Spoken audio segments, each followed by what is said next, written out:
Welcome 4-year journey members. It's Bob Loukas. It is January the 7th, 2020. I hope you're well. Happy New Year to all of you. It's good to be back. It's been about a month since the last video, actually just slightly over 1 month.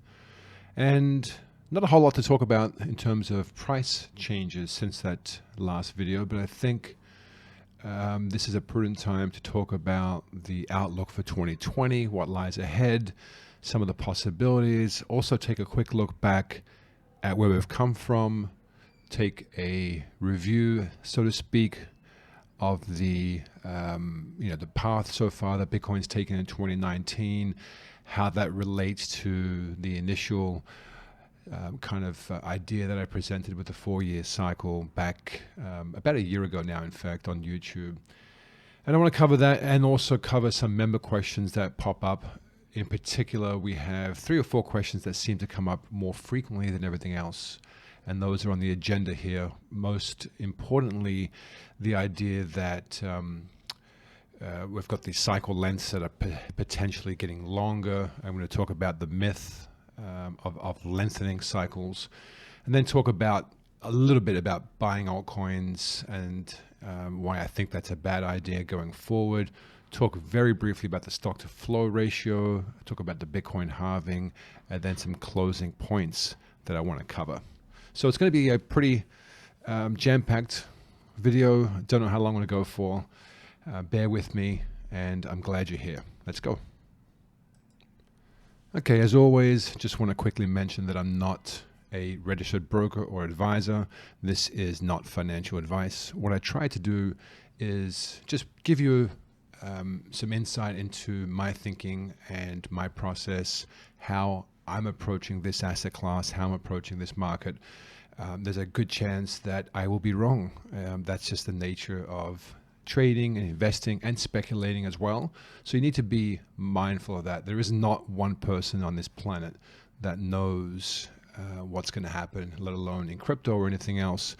We try and use the information at hand to provide us with an edge, and we try and mitigate any risk around that. And that's kind of what I'm trying to do here. And I try and point out, all aspects of investing and trading and how I approach this market. And it's important for you to not just listen to what I have to say and take only what you need or want to fit a bias that you may have from my message. I know a lot of people seem to do that. They talk about maybe some of the price predictions, or at least where I think price might be headed, and kind of ignore the rest of the sort of the caveats or the downside scenarios that I may present. And I think that's very dangerous. It's a total package, it's a total viewpoint that I think you should, if you're going to listen to this, you should try and encompass all of that thinking that I have to offer. Okay, and then lastly, I have no affiliates, no sponsors. I don't have an agenda for you in terms of trying to get something from you. This is free information, free to you and anybody who wants to view it. You are free to do what you want with that information. I ask nothing of you. Perhaps maybe a like or a subscribe on the channel. But otherwise, if you ever see a referral link on any of my pages, then please call me out on that. My whole goal here is to simply give back what I can. And also, if there is an agenda, I got to tell you, it is to spread the word of Bitcoin. I am a big believer in Bitcoin beyond just the speculation, beyond just the financial gain. That's obviously a measurement or a yardstick, but I really am a believer in the sovereignty that this technology and the solution provides. I run multiple nodes, three nodes in fact, that I've built myself and manage. It's not very difficult, but I think it's important. And I try and read up as much as I can on this technology and its future. So for me, I am passionate about it. I do believe in it, even though my angle is more from the investing and trading perspective. I still think it's very important that I do my best to get the word out and to drive adoption, drive demand. I think that is the only way that we can ensure that this succeeds over the long run. It's off to a great start, but we need everybody to get deeper into this, to get beyond the speculation aspect of this, beyond the get rich thinking, and get behind this technology, and for the right reasons. Okay, so my only request of you is go out, and if you like this video, share it with somebody else as well, and see if we can get other people, new people, to come into this space and to help. So first item on the agenda is where we have come from 2019. In fact, it really begins in December of 2018. That was my first video calling for an end to the 4-year cycle, the previous 4-year cycle, of course, that is. The price action at that point was down to around about $3,700. The market was in free fall, and sentiment was as bad as you can get. Obviously, some of the altcoins were down, or most of the altcoins were down, all down by more than 90%. Most of them down by 96 to 99%. So it was pretty much a bloodbath. At that point, I was looking at the 4-year cycle low coming up, and essentially my call was to buy now. Don't worry about the lows. If you have a long-term horizon, it's going to basically not matter at what price you get. It's low enough. Lows are near, so go and buy. 3 or 4 months after that, the April breakout in the market essentially confirmed what I had already suspected. I was already positioned, of course, long, and had told everybody a couple times to buy long. But the 4-year cycle, in my opinion, at that point was confirmed, and the next call to buy, before it became too late, was made in April 2019. In that video in April, I pretty much laid out a hypothetical path, one of them at least, but my primary view at least, that Bitcoin was going to spend most of 2019 essentially below $6,000, or all that time below $6,000, and accumulating in an accumulation phase of the next secular bull market, or the next 4-year cycle. That obviously in hindsight has already turned out to be incorrect.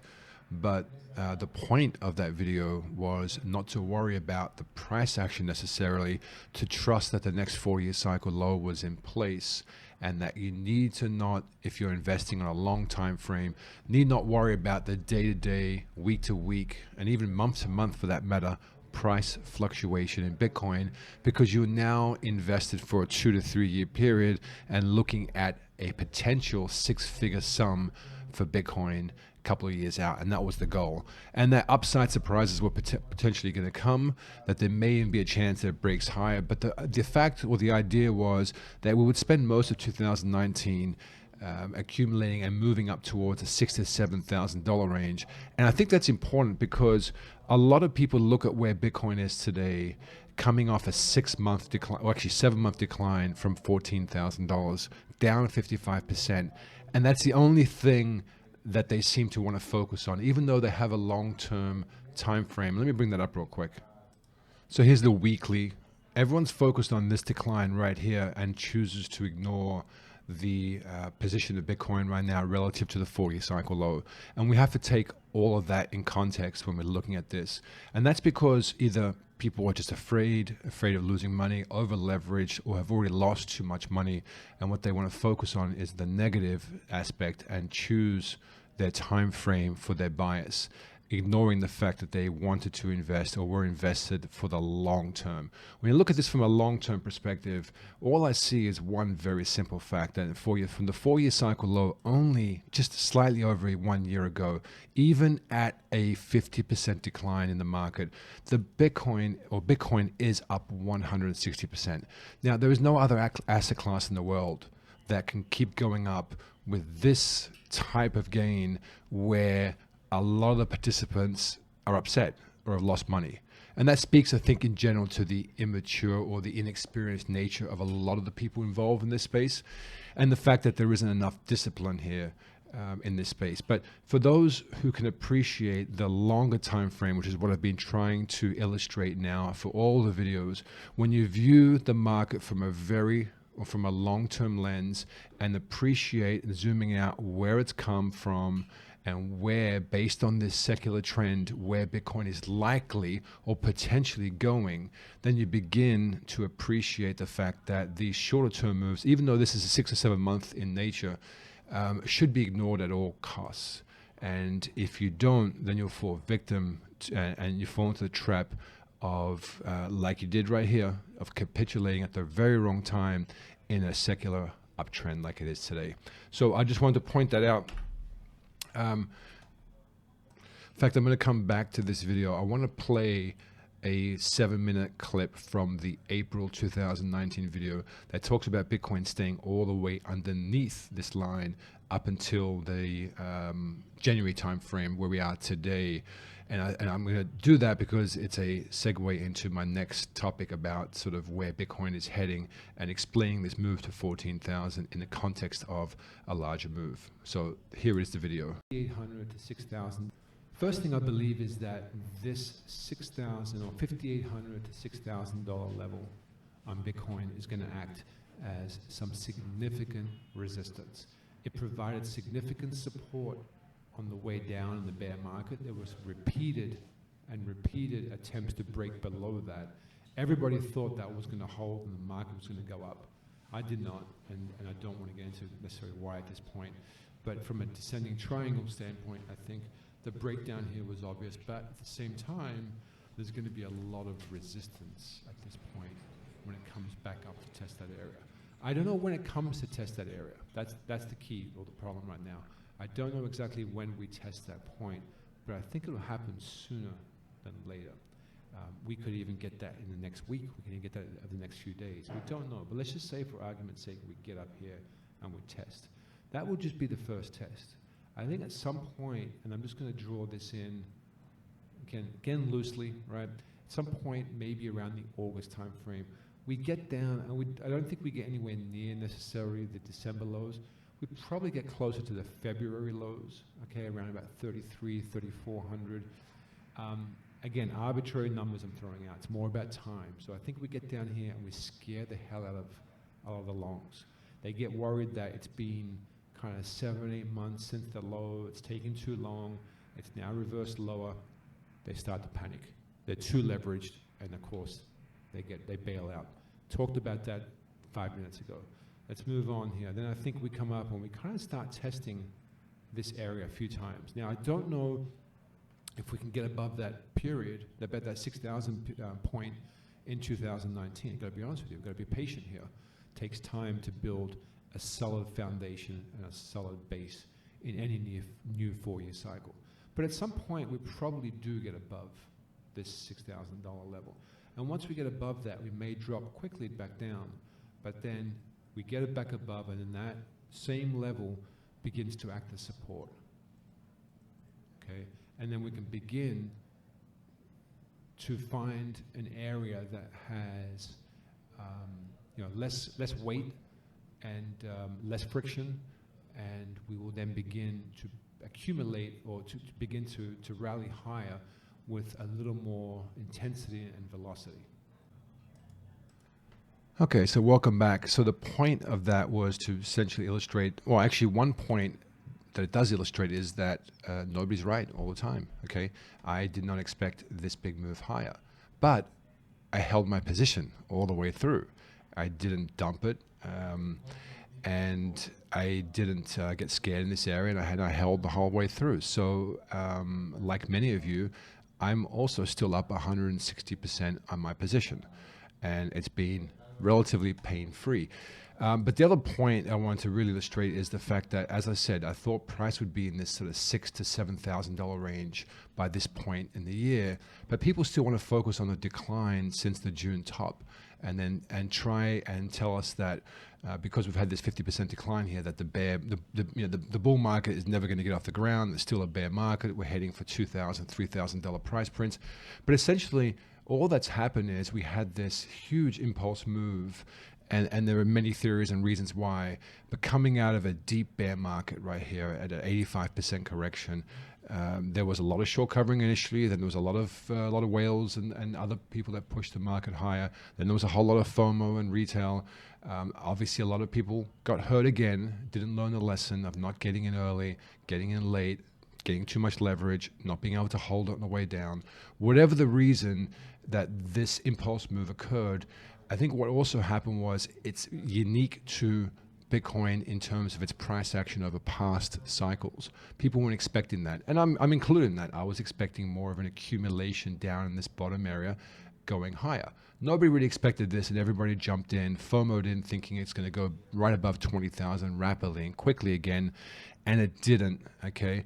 But essentially, I think what's still happening is, if we look at it from a longer-term trend, I still think we're heading higher like this. So all we did was we overshot significantly to the upside, and we're now reverted back to the mean, okay, or back to something similar to prior and previous bull market accumulation phases. I think now 1 year removed, and I don't know if that's today, and I'll cover that in a little while. I don't know if that's starting right now with this big weekly bar that I'm showing you here. It's irrelevant to me right now. We've seen other ones, but at some point this downtrend is going to end. I think it's going to end very soon, and I think there's going to be a continuation of that accumulation phase, and then eventually we're going to get more into an awareness phase up in this area here, and then the bull market will continue as such. So I just want to point that out. I don't think there's anything wrong with Bitcoin sitting 160% higher today, just 12 months later. If you and the fact that there is so much negative sentiment still out there towards Bitcoin because of the decline of recently, tells us that we're still very, very early in the next 4-year cycle bull phase. Still a lot of negative sentiment out there. Still a lot of people hurting from this, from this adventure. And it doesn't help that a lot of the altcoin space, where a lot of people are exposed to, very few people are 100% and only 100% exposed to Bitcoin. A lot of people are overly exposed to altcoins. And so even though Bitcoin might be up 160%, most of the altcoins are down. They're down certainly versus BTC. A lot of them are down versus a fiat currency.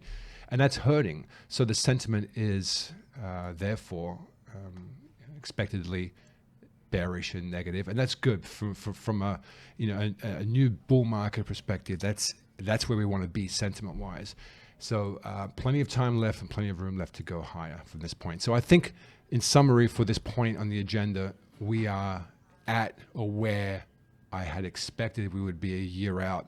How we got here was not how I expected, but holding on to positions was the message, and the only message I wanted to give you 9 months ago and a year ago, to ignore price and focus on holding your position. And for those that did, you're now sitting pretty with a strong hand up 150, 160% and ready for hopefully what would be the next exciting stage of 2020 bull market.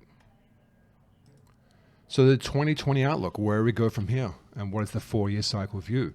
Well, I think it's kind of just what I've been talking about in most of these videos. If you go back to the original 4-year cycle video, if you go back to the one in April, the fact that we are roughly at the point from a price perspective in the cycle that I thought tells me, well, that we are still essentially on track for that longer term narrative and the possibility of Bitcoin breaking out through 20,000 and doing a 5 or 10x like it has done in the prior 4-year cycles. Nothing of that has changed for me.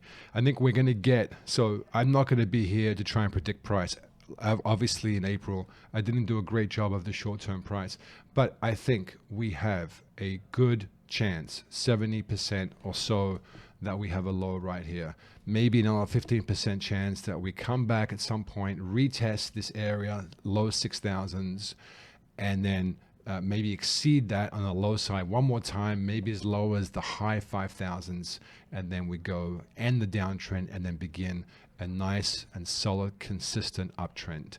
That's what I think. I still think there's probably a 10% chance, 15 maybe, I don't know how high it is, that this here is a 4-year cycle top. Now, I get a lot of people say, well, is your 4-year cycle dead, or is it not working out? And some trolls will even laugh, for example, that it's going all the way down. Well, look, let me be very clear here, and please pay attention if you want to learn more about cycles. Cycles are only a snapshot over time.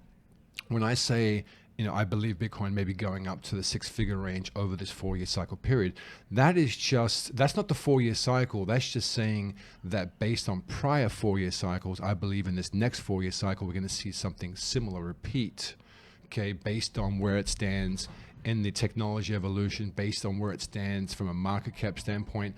There are reasons why I believe the next 4-year cycle will be similar to the prior 4-year cycles, and that's why we're going to head up towards that area. But that doesn't mean it has to happen that way. There's a chance that this 4-year cycle is what we call left translated. In the prior videos and the markings are still here. I show a bull trend of 3 years and a bear trend of 1 year. That's a typical right translated cycle, meaning that for the majority of the 4-year period, price is moving higher, and where the top occurs is the peak of the cycle, and then the actual end of the cycle is the low. And because this is a bull cycle, it spent more time going up. Anything that spends more time going up than going down should, in theory at least, have from one low to the next low an appreciation in price. And I just think we need one more of those cycles. So for that reason, I think we have a 150-week move higher. Maybe it's only 120, maybe it's even longer. We don't know. Point being, I see a repeat-like cycle here over the next 100 and let's just call it, I'm sorry about that, 100, well at the moment here it's 110 that's outlined, but it could be up to 150. Point being that all the way up into this 2021 time frame, and more likely to be the late 2021 time frame, I see Bitcoin heading higher, similar to prior cycles. How we get there again is kind of where we were in the April video and last year's video. I don't know, right? But I would say that at some point, maybe by the end of this year, 2020, there's a chance we get up to test the 20,000 or the all-time high levels. I don't know. I think this 14,000 high is probably going to give us more of a resistance than this 20 level high. If you do recall back, it spent just 2 or 3 weeks going up from 10 to 20, and then just 3 or 4 weeks coming back down below 10,000 as well. There's not much up there. There's more up here between 10, more recently at least, between 10 and 14. I think once we clear 14, I think we'll get some resistance at 14 at some point in the maybe the October, November timeframe, and potentially shoot through. I don't think we'll get as much resistance as we probably expect at that $20,000 level. Again, not here to predict price. I'm looking at this more from a time standpoint and looking at prior cycles and trying to come up with a guide that's going to help. So let's just say, for argument's sake, that we spend, I'm going to try and draw this looking at, okay, so here's that $14,000 level. Let's call it maybe July. Okay, let's maybe a couple of attempts, maybe a big shakeout of some type, and then maybe not so pronounced there, but you get the point. And then back up to this, here's December. So maybe not until January of next year, maybe not until, let's just call it maybe not until February or March of next year, do we not get to the $20,000 level. But as we've seen during prior bull markets and the type of behavior that you see in other asset classes, when they make an all-time high, there is a level of FOMO that's next level. It's next level retail-like FOMO. And for that reason, you begin to see a real acceleration in the gains, and possibly just over maybe no more than a 9-month period. It could even be much less than that. Do you get the final extension from one prior bull market high to the next bull market high? We saw that in 2017 as well, and we saw that in prior bull markets as well. You get this really sharp move over just a number of months. Now, again, don't know how long that takes. Let's just call it, just for argument's sake, up to 120 by September 2021. And there is the bear box. Okay, so this here is, let's just stretch this out. There's 150 bars, which is 150 weeks. That's 3 years out of a 4-year cycle going higher. That leaves 1 year of a cycle going lower into the next low, maybe as far back as the 25,000, 30,000. I'm not sure what the range is. But if prior bear markets are any indication, we may even say we get to the 150,000 range. Again, just for argument's sake, don't go out and get all excited because I said that, but let's call this an 80% decline. So there you go, 80% decline from 150 is down to the 30,000 area, and then you get all the way back, and you get down to 25. So you retrace most of those gains, just as we did if you look at this bull market right here. The prior high back in November of 2013 was that sort of 1200 area, and we retraced all the way back down to the 3100 area. So significant retracement in all bear markets for Bitcoin. And that level of retracement is also a function of just the amount of gains that you see in the bull market phase as well. So the volatility goes both ways in Bitcoin. Extreme volatility goes both ways in Bitcoin.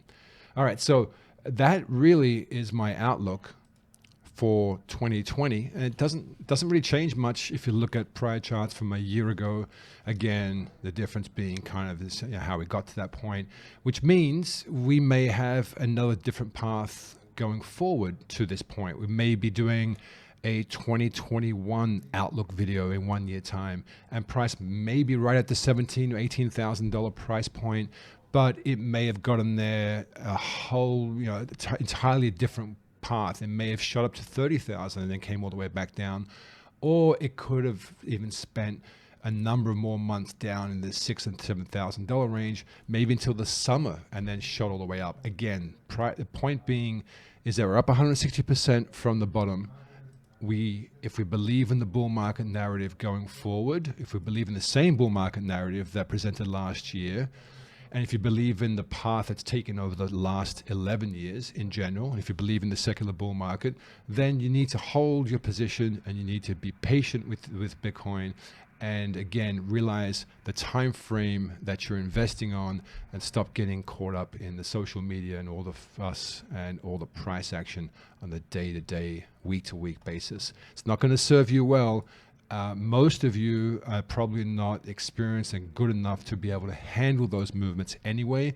Trying to get cute, trying to accumulate more Bitcoin, for example, is not going to serve you well in the end, because the market is too volatile, moves too quickly, and you're going to be caught offside far too often, meaning that you end up with less Bitcoin, okay, than you started with, because you tried to get cute on the market. And a lot of times you end up buying back the Bitcoin, FOMOing at the wrong time because you thought you may be able to get out, to preserve some short-term profit. Just don't do that. It never really works. And, to be honest with you, there's no reason to do that. Bitcoin, if this works, okay, and it's an if. Everything's an if.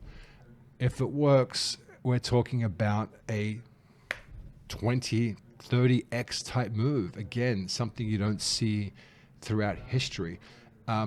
So don't mess with that. Why are you trying to get more out of something that's already extraordinary? There's no point. It doesn't make any logical sense. It's not rational to try and get out and get more profit than what no other asset class can offer you. So just keep that in mind. Keep that always in mind. I think that's a message I've been trying to instill in you from the very beginning. Okay, so that's my outlook. Nothing really surprising, I think, to many of you who have been following the channel for a while. Stick with it as the goal. It's more about the psychology. It's more about the patience. It's more about the execution than it is about the price, okay? Just worry about the time. If you have to lock this thing away and not watch another video for another year or two, do that. If you keep your risk level reasonable, and again, I've also been harping on risk, keep your risk level to the point where if the worst case scenario does come out, and it doesn't work out again, right? We don't want to be in a position where we've put everything into this and we've lost. That's not what I want you to do. I'm certainly not doing that. Of course, it would hurt if Bitcoin collapsed for whatever reason and spent its entire time down in the $3,000 and $2,000 range.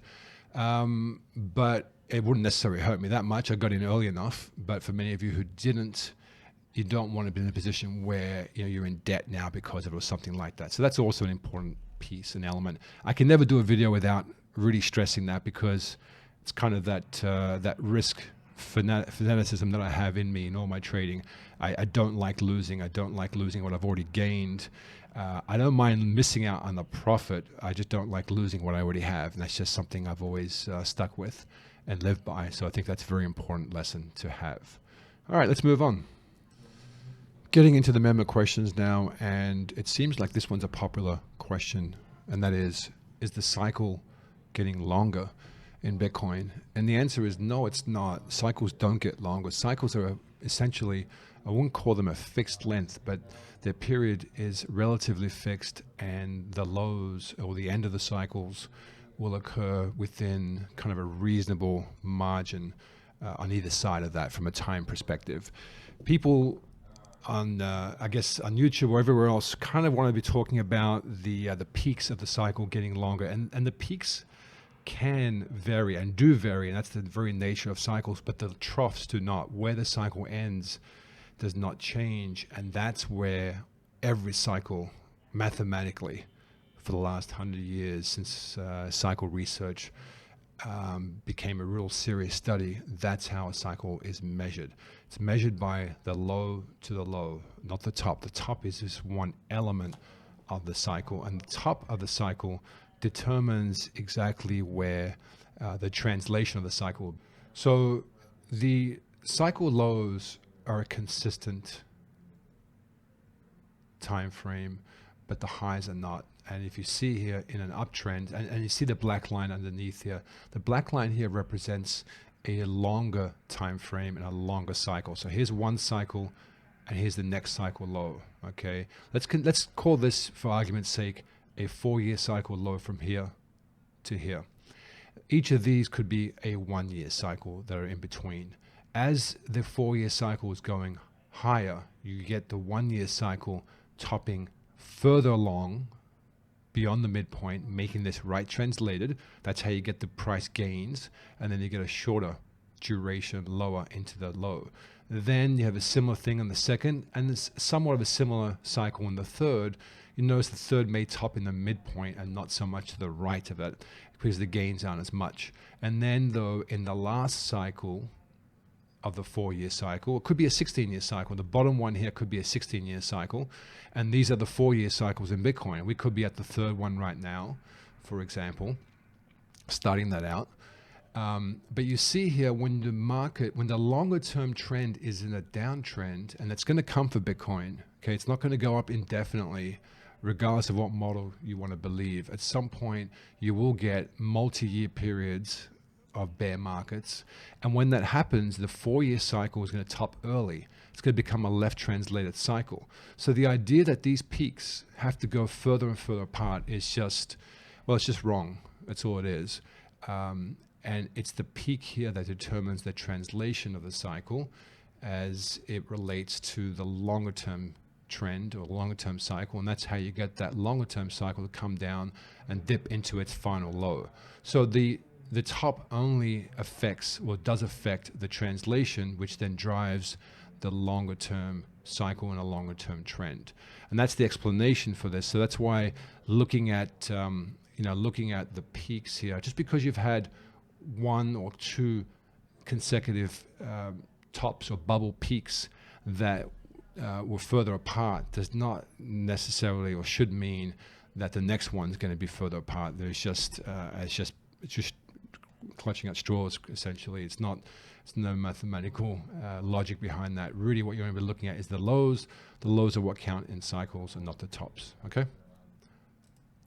All right, this is going to be probably a 4 or 5 minute discussion on buying altcoins. A lot of people asking me about buying altcoins, which ones I like, which ones should I buy. Let me be very clear. This is a Bitcoin hodl story. Not because I only want to focus on Bitcoin, but because I only think you should focus on Bitcoin. I'm certainly only, for the most part, at least from a long-term standpoint, focusing on Bitcoin. And altcoins for me have no place in a long-term strategy. Now, some of you are going to immediately sort of laugh at this statement. A lot of you are going to scoff at this and going to say, well, Ethereum did X in 2016, 17, and some other examples did so and so. And that's true. And some of them will do that again. But the thought that you're going to pick the one that did that is just ludicrous. The white paper that you love so much, or the coin that you happen to stumble on in some Discord channel or Telegram channel or some tweet that got you hooked and excited, is not going to get you there. Most likely not going to get you there. There's 5,000 or so coins listed on the market cap coin site. probably around about 3 or 5,000 have already come and gone. So if you think you're going to ride the 5, the 10, or even the 20 out of the thousands and thousands to riches, it doesn't make any sense to me. But then not only that, are they going to outperform Bitcoin? And are you going to be able to hold those gains all the way through, not sell, and actually capture the gains at the top? If you begin to put all those pieces together, I guarantee you very, very, very few of you are going to be able to do any level of outperformance to Bitcoin in the next 2-3 years because of that reason. But I think more importantly, it comes back to why you believe so strongly in some altcoin project. And let's get it straight. You don't care about the technology. You don't care about the promise or the scalability or the speed, whatever it is that they have as buzzwords.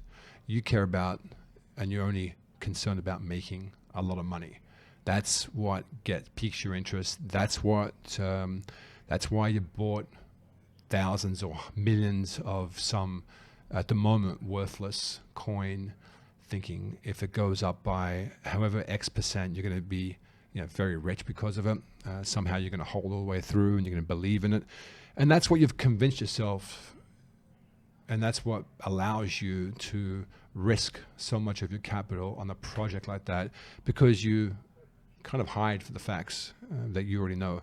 But I want to ask you, if we're talking about Bitcoin with a dominance of 75% out there for 11 years, has seen thousands and thousands come and go, of coins come and go.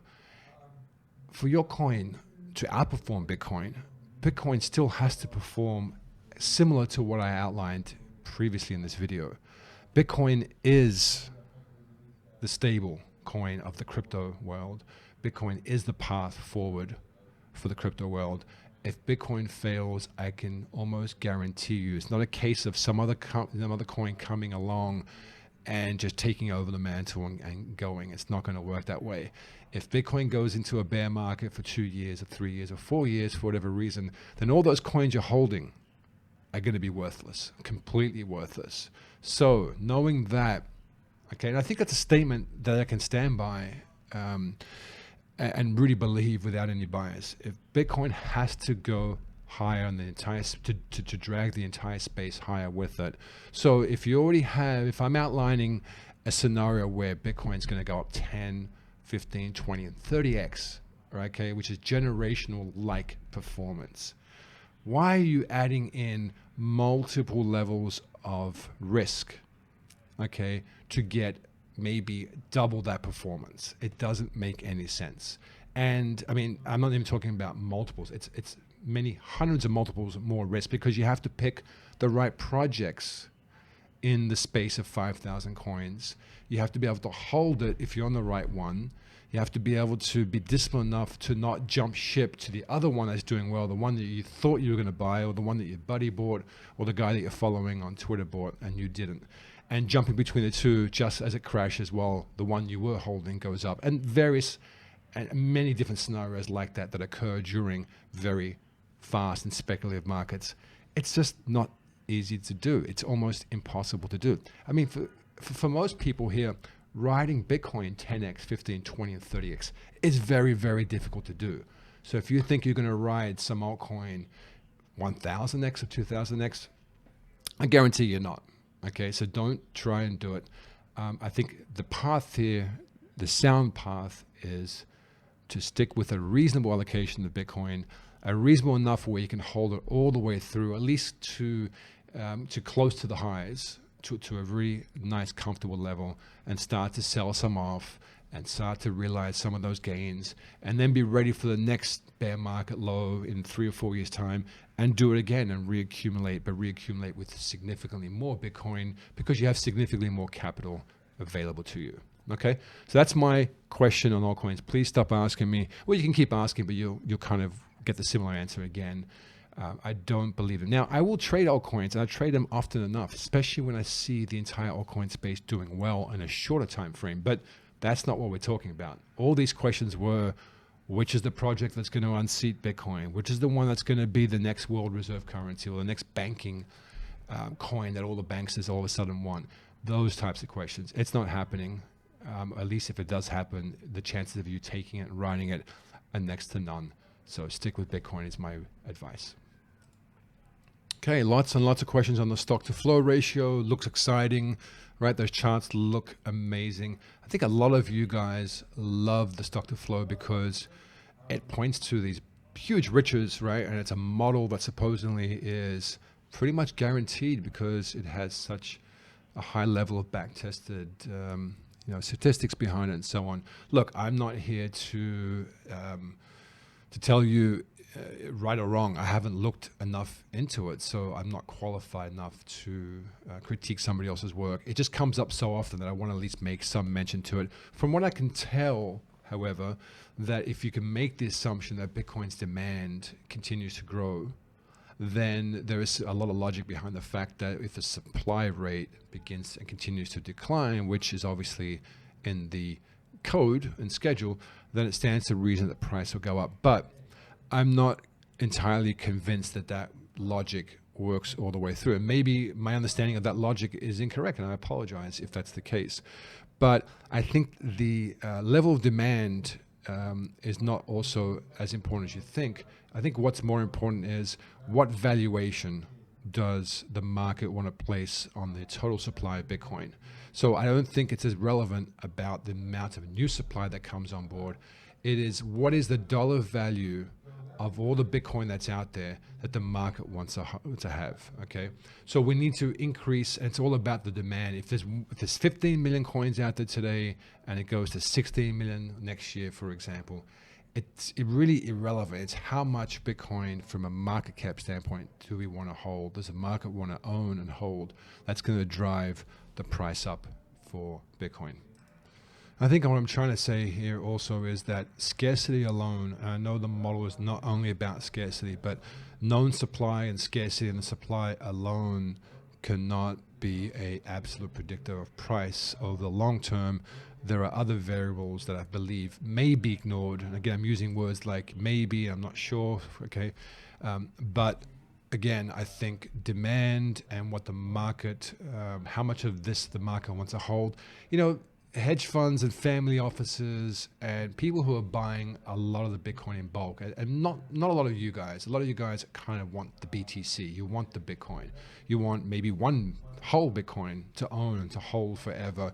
So I know you guys think more about the actual Bitcoin number, but I got to tell you, a lot of the big money does not. They care about their dollar weighting of Bitcoin as an element of an overall portfolio or an overall risk strategy.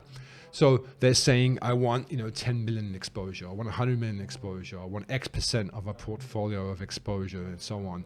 So it's all about, in my opinion, again, how much the market at this point in this stage of its evolution, how much the market wants to hold of this asset class that matters. And yes, of course, reducing the amount of new supply. It's not reducing the supply. Okay, a lot of people like to say reduce supply. It's reducing the inflation rate does have some impact on that, clearly. But again, it's all about how much we want to hold and own of this asset class. Okay, Bitcoin halving, probably the most, I guess, not controversial, but the most debated topic in all of Bitcoin. And if you just listen to what I said about the stock to flow, you probably will have an idea of what I'm about to say. And that is, I don't really believe much in the Bitcoin halving narrative. And people are like, what? You have a 4-year cycle. The Bitcoin halves every 4 years. Yes, it's a coincidence as far as I'm concerned. Most or many other major asset classes have a 4-year cycle. It's a very common cycle. I don't think it plays. I don't have enough evidence, at least, to say that that's the reason. It certainly fits well. It helps.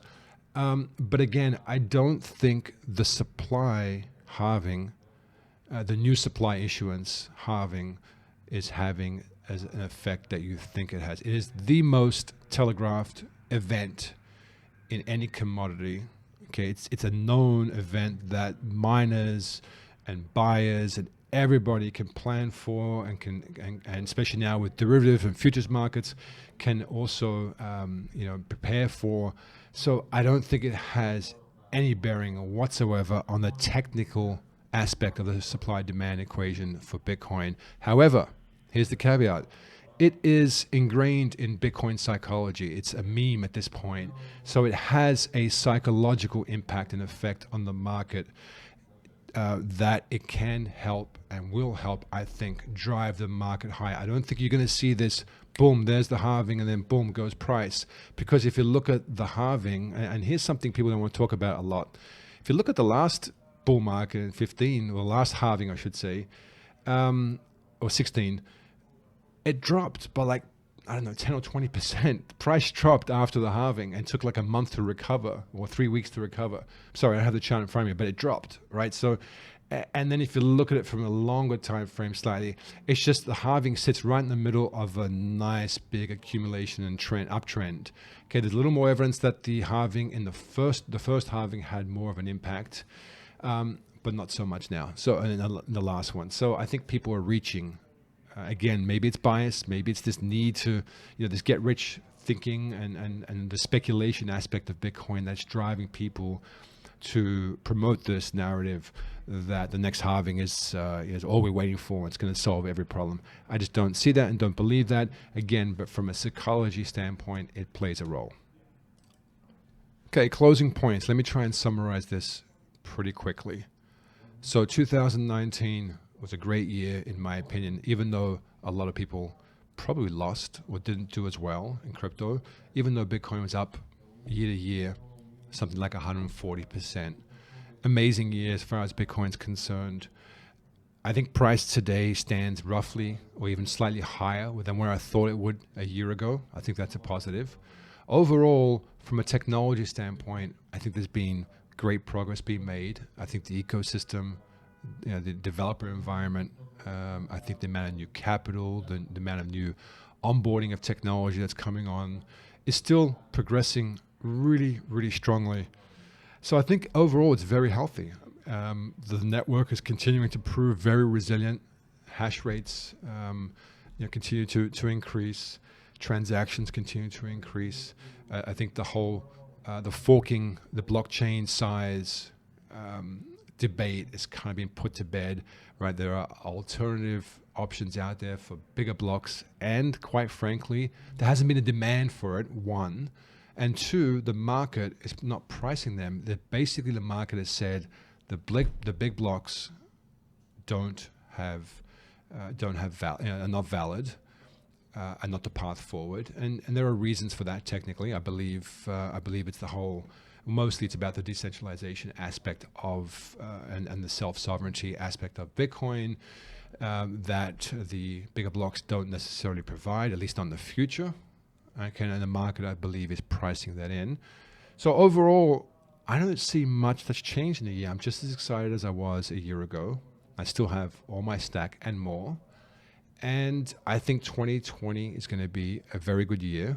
And I just don't want to look back in a year or two, and hopefully you won't, and look at price at the area or in the range that we've been talking about for the last year and not have a position or have a smaller position. Okay. Again, don't go out and bet everything and get into debt. Of course, don't do that. I know a lot of you do, and it's sad because I know a lot of you lost.